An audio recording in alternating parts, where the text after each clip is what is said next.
नमस्कार दोस्तों, संभव क्लासेज में एक बार फिर आपका स्वागत। हाजिर है आपका दोस्त जी आर चौधरी आपके लिए राजस्थान जीके का एक और इम्पोर्टेंट और महत्वपूर्ण टॉपिक लेकर।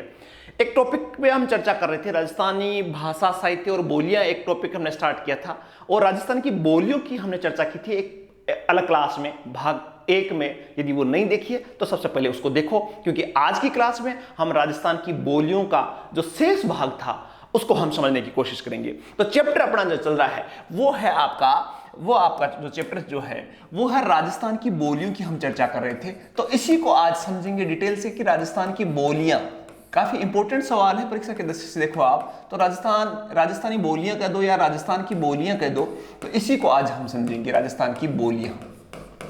देखो पहले भाग में आपको याद होगा हमने 3-4 बोलियों की चर्चा की थी। हमने मारवाड़ी की चर्चा की थी, हमने मेवाड़ी की चर्चा की थी, मारवाड़ी के साथ में बोलियों की भी चर्चा की थी। मेवाड़ी की चर्चा हमने की थी डिटेल से, हमने ढूंढाड़ी की चर्चा की थी और हमने हाड़ौती की चर्चा की थी। 4 बिंदुओं पे 4 बोलियों की हमने चर्चा की थी।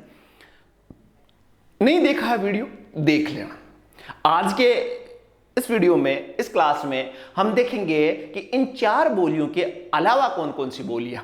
तो राजस्थान की बोलियों का अलग अलग वर्गीकरण किया गया है, तो उन बोलियों को हम पढ़ने की कोशिश करेंगे। तो देखो, राजस्थान की बोलियां समझने से पहले थोड़ी सी सामान्य सी जानकारी मैं और बता दूं कि राजस्थान की बोलियों का वर्गीकरण बहुत सारे विद्वानों ने किया था।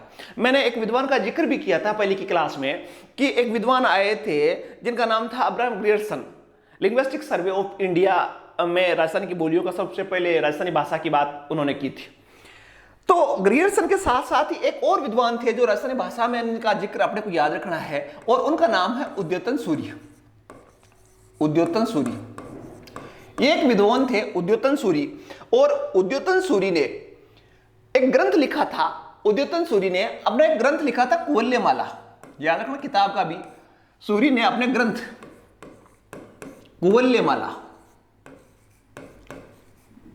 कुवल्यमाला जालौर में बैठ के लिखा था। तो इस ग्रंथ में उन्होंने 18 भाषाओं का जिक्र किया था। कितनी भाषाओं का जिक्र किया था? 18 भाषा। और 18 भाषाओं का जो जिक्र किया था उसमें अपनी एक राजस्थानी भाषा भी थी। तो 18 भाषाओं का जिक्र किया और उसमें कहा था कि एक राजस्थानी भाषा है और उसका उसने नाम दिया था मरु भाषा। तो पहली बात तो अपने को याद रखनी है, मरु भाषा का भी इसमें जिक्र किया था। राजस्थानी का जिक्र तो मैंने पहले भी कहा, ग्रियर्सन ने कहा था, तो राजस्थानी नाम नहीं दिया, लेकिन मरु भाषा 18 भाषाएं कहा कि बात में 18 भाषाओं का जिक्र उन्होंने किया था और उन्होंने से एक भाषा होती है मरु भाषा। तो उद्योतन सूर्य ने अपने ग्रंथ कुवल्यमाला में भी राजस्थानी भाषा की बात करें तो हम पढ़ सकते हैं, उद्योतन सूर्य का जिक्र कर सकते हैं। और एक और विद्वान आए थे जिसको इटली के विद्वान थे, टेस्टोरी थे। और टेस्टोरी जो थे वो कहां के विद्वान थे? इटली के। इन्होंने भी राजस्थानी भाषा का जिक्र किया था। उन्होंने एक ग्रंथ लिखा था जिसको आपको याद रखना, उनका एक प्रसिद्ध ग्रंथ था इंडियन एंटीक्वेरी। उनका एक ग्रंथ था इंडियन एंटीक्वेरी, ये याद रखना। पुरातत्व, एंटीक्वेरी का मतलब होता है पुरातत्व। Indian एंटीक्वेरी, Indian एंटीक्वेरी। इस ग्रंथ में राजस्थानी भाषा को 2 भागों में उन्होंने बांटा था, एक पूर्वी राजस्थानी और एक पश्चिमी राजस्थानी। तो आपसे सवाल पूछा जाए कि टेस्टोरी ने राजस्थानी भाषाओं को कितने भागों में बांटा था, तो उसका उत्तर होगा कि टेस्टोरी जो इटली के विद्वान थे उन्होंने 2 भाषाओं में इसका वर्णन किया था। एक पूर्वी राजस्थानी का जिक्र किया था और एक पश्चिमी राजस्थान। तो 2 विद्वानों का जिक्र है। एक और विद्वान की हम बात करें जिसका हमने पहले जिक्र किया था, ये अब्राहम ग्रियर्सन का जिक्र करें तो ग्रियर्सन जो थे उन्होंने इनका किताब आपको याद होगा, ग्रियर्सन की किताब लिंग्विस्टिक सर्वे ऑफ इंडिया। तो वो लिखवाने की जरूरत नहीं है। उन्होंने 5 भागों में इसको बांटा राजस्थानी भाषा को। तो 5 भाग कौन कौन से? जैसे एक मैप बनाऊं तो ये राजस्थान का मान लो मैप है, तो उसने 5 भागों में बांटा। एक पश्चिमी राजस्थानी, ये होगी पश्चिमी राजस्थानी। एक उन्होंने भाग बांटा दक्षिणी राजस्थानी, तो क्षेत्र के हिसाब से बांटा था, याद रखना, दक्षिणी राजस्थानी। एक बांटा उन्होंने मध्य पूर्वी राजस्थानी, मध्य पूर्वी राजस्थानी। एक उन्होंने बांटा दक्षिणी पूर्वी राजस्थानी, ठीक। एक उन्होंने बांटा उत्तर पूर्वी राजस्थानी।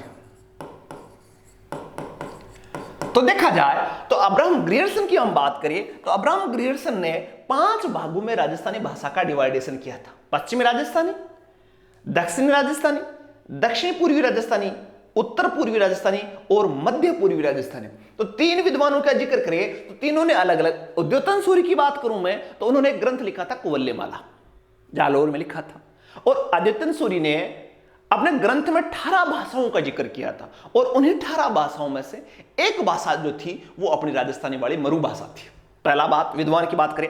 दूसरा, एक और विद्वान आए थे इटली के तेस्तोरी, और तेस्तोरी ने इंडियन एंटिक्वेरीज एक किताब लिखी थी, और उस किताब में उन्होंने राजस्थानी भाषा को 2 भागों में बांटा कि एक पूर्वी राजस्थान की भाषा है और एक पश्चिमी राजस्थान की भाषा, 2 भागों में बांट दिया। इसके अलावा अब्राहम ग्रियर्सन की मैं बात करूं तो अब्राहम ग्रियर्सन ने राजस्थानी भाषा को बांटा था 5 भागों में।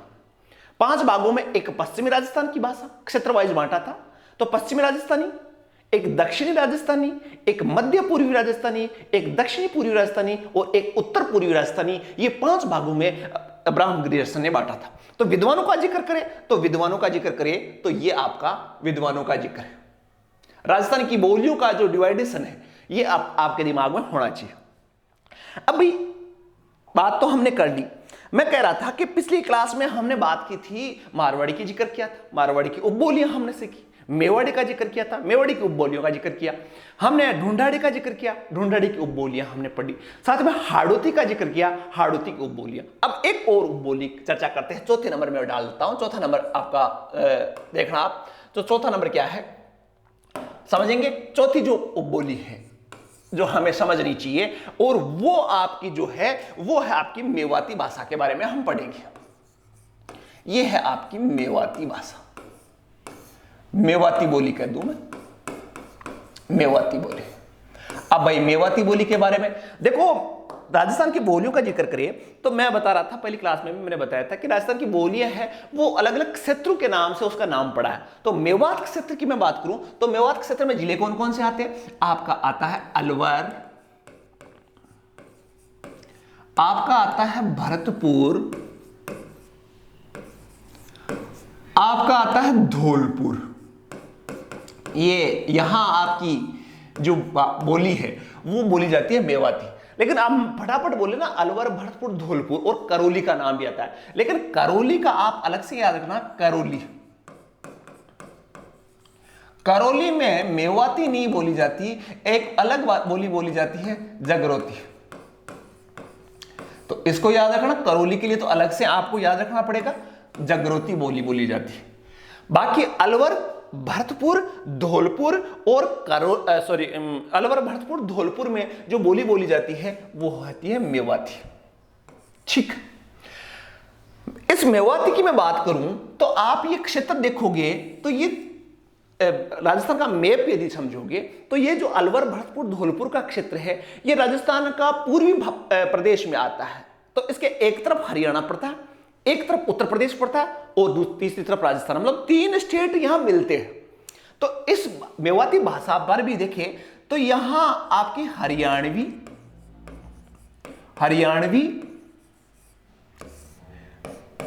उत्तर प्रदेश की बात करें तो ब्रज भाषा,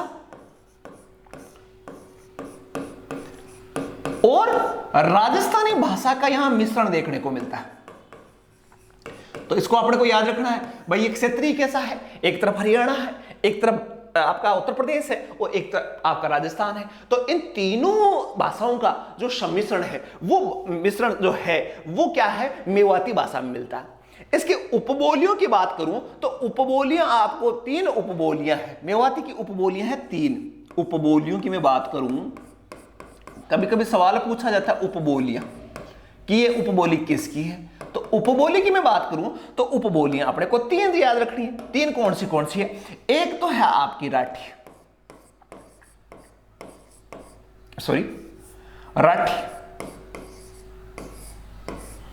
दूसरी है महेठा,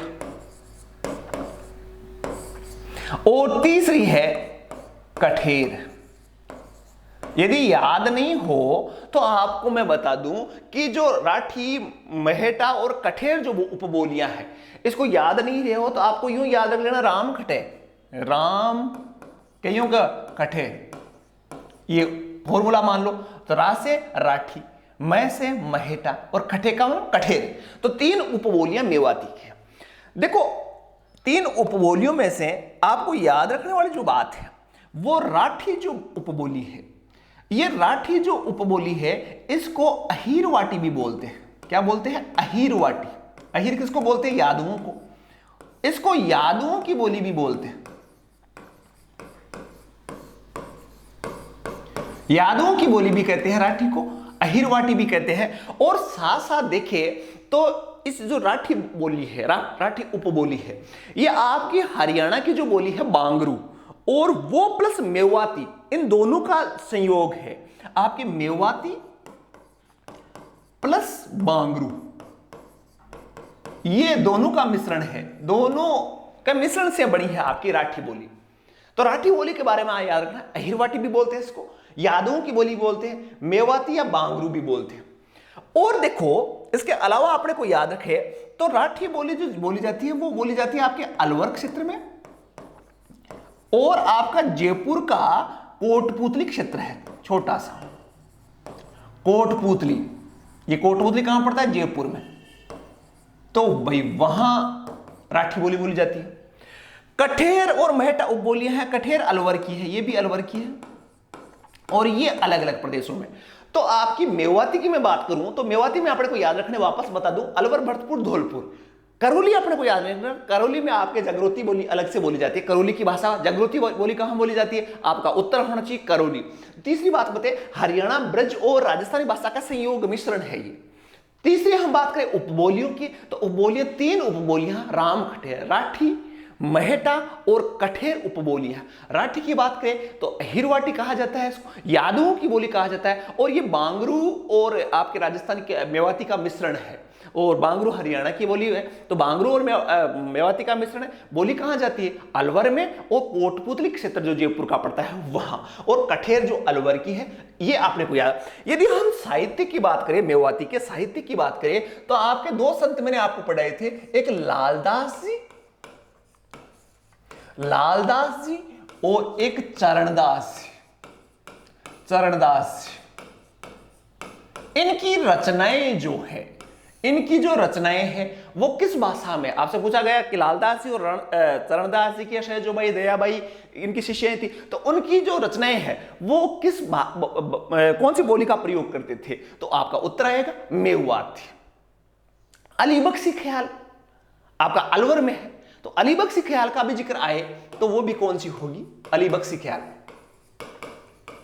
अलीबख्शी ख्याल तो ये भी आता है। तो मेवाती भाषा के, मेवाती बोली की जो बात कही है वो इतनी सी है। एक नेक्स्ट बोली, उपबोली और देख लेते हैं, और वो उपबोली है, वो जो अपने को पढ़ना है वो है 5 नंबर की मालवी। मालवी, देखो मालवी को समझने से पहले आपको थोड़ा सा ध्यान देना कि जैसे राजस्थान का ये नक्शा है, कच्चा सा नक्शा मैं बना देता हूं। जैसे ये इस प्रकार का नक्शा है, आप देखोगे इधर इस प्रकार बना हुआ है, यहां देखोगे राजस्थान के मैप में तो इस प्रकार का संरचना आपको देखने को मिलेगी। थोड़ा सा मध्य प्रदेश है वो अंदर घुसा हुआ है, तो यहां आपका झालावाड़ पड़ता है, यहां आपका कोटा पड़ता है, यहां आपका चित्तौड़गढ़ पड़ता है, और यहां आपका प्रतापगढ़ पड़ता है। तो इस खांचे में जो भाषा बोली जाती है वो भाषा कौन सी है? मालवी। तो इसमें जिलों की मैं बात करूं तो जिले हमें याद रखने वाली बात है, जिले कहां कहां बोली जाती है ये जो मालवी भाषा है। तो मालवी भाषा के बारे में देखना, ये आपका पड़ता है झालावाड़,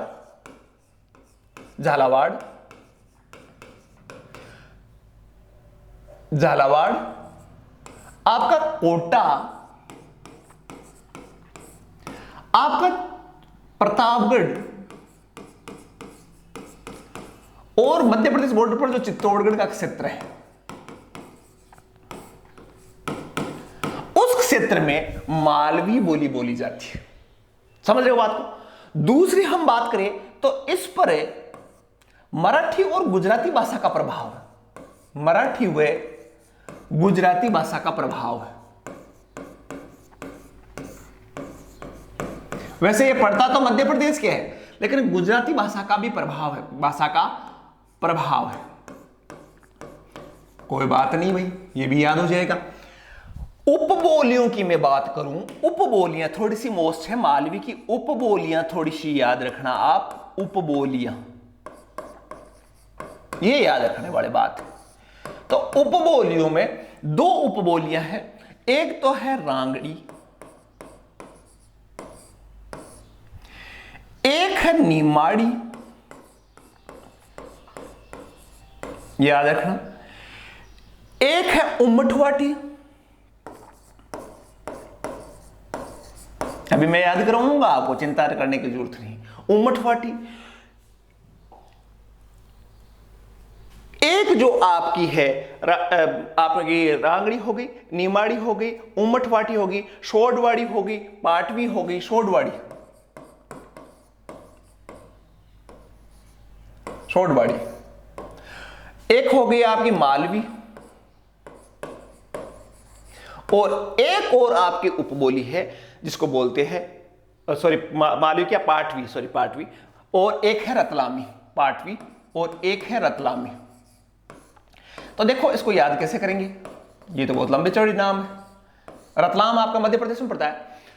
तो देखो दो उपबोलियां याद रखनी, रागड़ी, निमाड़ी, उम्मठवाटी, शोडवाड़ी, पाटवी और रतलामी। ये पांच जो है, ये जो छह जो है वो उपबोलियां हैं आपकी मालवी। देखो रांगड़ी की बात कर ले थोड़ा, उसके बाद में याद करवाएंगे। जो रांगड़ी की बात करें तो ये राजपूतों की बोली है, वहां के जो राजपूत है वो बोलते हैं, राजपूतों की बोली। थोड़ी कर्कश है ये, कर्कश मतलब चुभती सी बोली है। तो रांगड़ी जो है वो राजपूतों की है, थोड़ी सी कर्कश है, चुभने वाली है, और ये मालवी और मारवाड़ी दोनों का मिश्रण है। यहां आप देखें तो मालवी जो भाषा की हम पढ़ रहे हैं, मालवी का भी बोली है प्लस मारवाड़ी का मिश्रण है, पहली बात। निमाड़ी को दक्षिणी राजस्थानी भी कहा जाता है, ये याद रखने वाली बात है।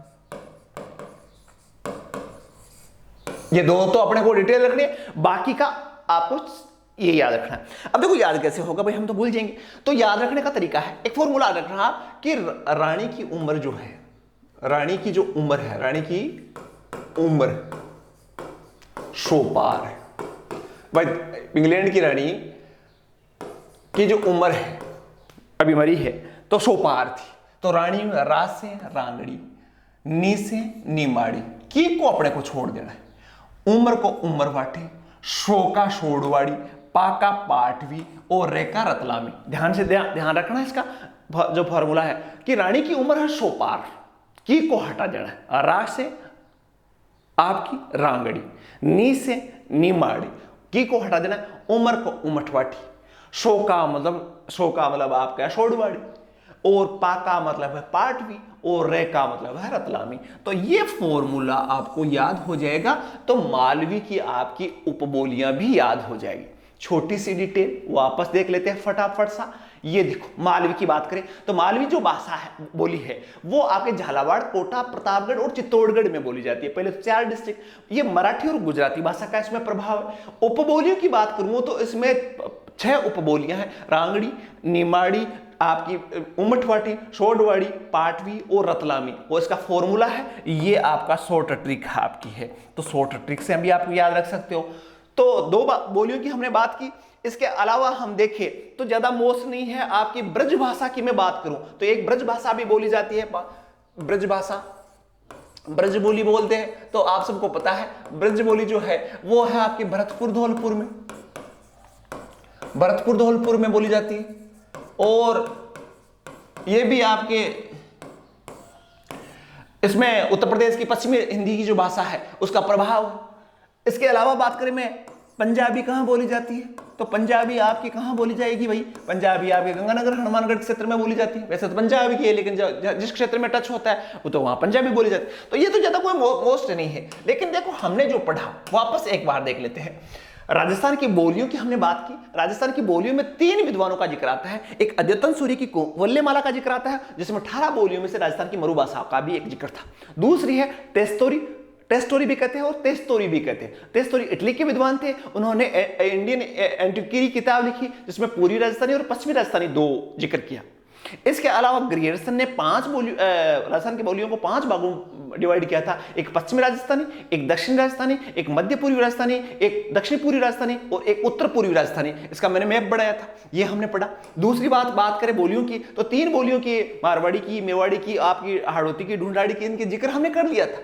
तो अगली बात करें तो मेवाती की बात की। मेवाती भाषा जो है वो अलवर, भरतपुर, धौलपुर में बोली जाती है। करौली में जागृति बोली जाती है तो इसमें जिक्र नहीं है। आपकी मेवाती तो अलवर, भरतपुर, धौलपुर में बोली जाती है। इसमें हरियाणवी, ब्रज और राजस्थानी भाषा का मिश्रण है। उपबोलियों की बात करें तो रामखटे, ये याद रख लेना है, रामखटे। तो राठी, मेहटा और कठेर है। कठेर अलवर की है और राठी को अहिरवाटी भी बोलते हैं, यादवों की बोली भी बोलते हैं। और इसमें हरियाणवी और आपके मेवाती का मिश्रण देखने को मिलता है, मेवाती बागरू का मिश्रण देखने पड़ता है। अलवर और कोटपुतली जयपुर के क्षेत्र में इसको बोली जाती है। लालदासी, चरणदासी इसके जो उपदेश जो थे वो इसी भाषा में थे, इसी बोली में थे। तो ये तो आपकी मेवाती की। मालवी की बात करें तो मालवी जो बोली है वो कहां बोली जाती है? झालावाड़ में बोली जाती है, आपके कोटा में बोली जाती है, आपके प्रतापगढ़ में बोली जाती है, आपके चित्तौड़गढ़ में कुछ क्षेत्र में बोली जाती है। तो ये मालवी क्षेत्र है। इस पर प्रभाव किसका है? मराठी का है, गुजराती का प्रभाव है। और इसकी उपबोलियों की बात करें तो 6 उपबोलियां इसकी है, वो याद रखनी है। आपकी निमाड़ी है, आपकी रांगड़ी है, आपकी उमठवाटी है, आपकी रतलामी है, आपकी पाटवी है और आपकी सोडवाड़ी है। इसके लिए फॉर्मूला होता है रानी की उम्र सोपार, और सोपार हो गई रानी की उम्र, तो ये उपबोलियां होगी। मालवी का जिक्र। इसके अलावा छोटी सी बात की, ब्रज भाषा भरतपुर, धौलपुर में बोली जाती है, ज्यादा मोस्ट नहीं है। पंजाबी जो बोली है वो पंजाबी आपके पंजाब जो टच होता है वहां बोली जाती है। विष्णुदेव रासो ब्रज भाषा का प्रथम काव्य था। विष्णुदेव रासो, ये किताब आता है लेकिन याद रखना, विष्णुदेव रासो। तो ये ज्यादा कोई मोस्ट नहीं है। तो इस प्रकार हमने राजस्थान की बोलियों वाला चैप्टर कंप्लीट किया। राजस्थान की बोलियों का जब भी सवाल आएगा वो इसी में से आना है। इसी आधे घंटे की क्लास पहले वाली थी, 10 मिनट की क्लास में हमने अभी बात की। वीडियो पे नए हो तो यार जल्दी से चैनल को सब्सक्राइब कर लो और वीडियो लग कैसा रहा है इसका कमेंट्स करके जरूर बताना। एक नई क्लास जिसमें कभी हम चर्चा करेंगे कि वास्तव में देखा जाए तो राजस्थानी बोलियां, राजस्थानी भाषा की मैं बात करूं तो आपकी 2 टाइप में डिवाइड है, आपकी 2 प्रकार है इसके। उन दोनों प्रकारों का हम जिक्र करेंगे, डिटेल से उसको समझने की कोशिश करें। नया वीडियो लेकर आएंगे जिसमें बहुत इंपॉर्टेंट बातें होगी, लेकिन वो वीडियो तभी देख पाओगे जब चैनल को सब्सक्राइब कर रखा है और बेल आइकन को ऑन कर रखा है। घंटे को जरूर दबा देना। आप नए वीडियो में फिर मिलेंगे, तब तक के लिए धन्यवाद। आपका साथ यूं ही मिलता रहे। धन्यवाद, धन्यवाद, धन्यवाद।